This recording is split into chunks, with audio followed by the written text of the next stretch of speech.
जय लक्ष्मी मैया की। धनतेरस की और दीपावली के पर्व की शुरुआत की आप सबको हार्दिक शुभकामनाएं।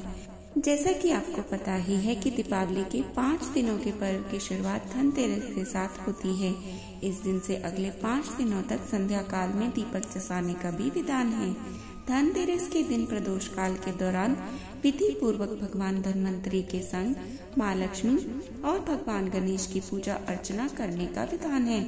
ऐसे में आइए सुन लेते हैं धनतेरस की कथा।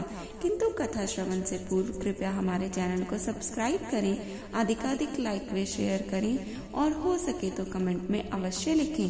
जय लक्ष्मी मैया। आइए सुन लेते हैं धनतेरस की कथा। मान्यता है कि इस दिन पूजा के दौरान धनतेरस की कथा का पाठ करने से शुभ फल की प्राप्ति होती है और जीवन के सभी दुख दर्द दूर होते हैं। धनतेरस को धन त्रयोदशी के नाम से भी जाना जाता है, क्योंकि इस शुभ अवसर पर भगवान धन कुबेर और भगवान धन्वंतरी की पूजा अर्चना करने का विधान है। पौराणिक कथा के अनुसार समुद्र मंथन के दौरान भगवान धन्वंतरी कलश लेकर समुद्र से अवतरित हुए थे। इसी वजह से उनके प्रकटोत्सव के रूप में धनतेरस का पर्व देश भर में मनाया जाता है। भगवान धन्वंतरी को औषधि और चिकित्सा का देवता माना जाता है।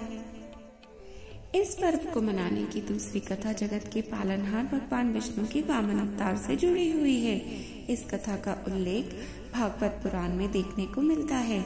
इस कथा के अनुसार कार्तिक माह के कृष्ण पक्ष की त्रयोदशी तिथि पर वामन अवतार ने असुर राज बलि से दान में तीनों लोगों को मांगा था और देवताओं को उनकी खोई हुई संपत्ति और स्वर्ग प्रदान किया था। इसी वजह से हर साल दिवाली से पहले धनतेरस का पर्व मनाया जाता है। इस दिन को मनाने के पीछे धन्वंतरी के जन्म लेने की कथा के अलावा एक और कहानी भी प्रचलित है। कहा जाता है कि एक समय भगवान विष्णु मृत्युलोक में विचरण करने के लिए आ रहे थे। तब लक्ष्मी जी ने भी उनसे साथ चलने का आग्रह किया। तब विष्णु जी ने कहा कि यदि मैं जो बात कहूँ तुम अगर वैसे ही मानो तो फिर चलो। तब लक्ष्मी जी उनकी बात मान गई और भगवान विष्णु के साथ भूमंडल पर आ गई। कुछ देर बाद एक जगह पर पहुंचकर भगवान विष्णु ने लक्ष्मी जी से कहा कि जब तक मैं न आऊं तुम यहाँ ठहरो।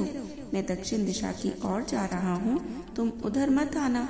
विष्णु जी के जाने पर लक्ष्मी जी के मन में कौतूहल जागने लगा कि आखिर दक्षिण दिशा में ऐसा क्या रहस्य है जो मुझे तो नहीं जाने दे रहे हैं, किंतु भगवान स्वयं चले गए हैं। फिर ऐसा सोच कर लक्ष्मी जी से रहा न गया और जैसे ही भगवान आगे बढ़े लक्ष्मी जी भी पीछे पीछे चल पड़ी। कुछ ही आगे जाने पर उन्हें सरसों का एक खेत दिखाई दिया जिसमें खूब फल लगे थे। सरसों की ऐसी शोभा देखकर वह मंत्रमुग्ध हो गई और फूल तोड़कर अपना श्रृंगार करने के बाद आगे बढ़ी। आगे जाने पर एक गन्ने के खेत से लक्ष्मी जी गन्ने तोड़कर रस चूसने लगी। उसी क्षण विष्णु जी आए और यह देखकर लक्ष्मी जी पर नाराज होकर उन्हें श्राप दे दिया कि मैंने तुम्हें इधर आने को मना किया था पर तुमने ना मानी और किसान की चोरी का अपराध कर बैठी।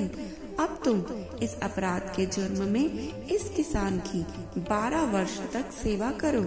ऐसा कहकर भगवान उन्हें छोड़कर क्षीर सागर चले गए। तब लक्ष्मी जी उस गरीब किसान के घर रहने लगी। एक दिन लक्ष्मी जी ने उस किसान की पत्नी से कहा कि तुम स्नान कर पहले मेरी बनाई गई इस देवी लक्ष्मी जी का पूजन करो, फिर रसोई बनाना, तब तुम जो मांगोगी वह मिलेगा। किसान की पत्नी ने ऐसा ही किया।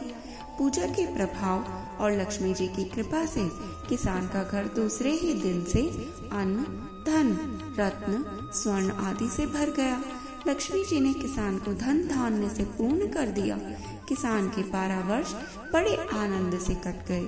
फिर 12 वर्ष के बाद लक्ष्मी जी जाने के लिए तैयार हो गई।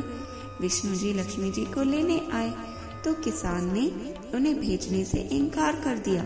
तब भगवान ने किसान से कहा कि इन्हें कौन जाने देता है, यह तो चंचला है, कहीं नहीं ठहरती, इनको तो बड़े बड़े भी न रोक पाए।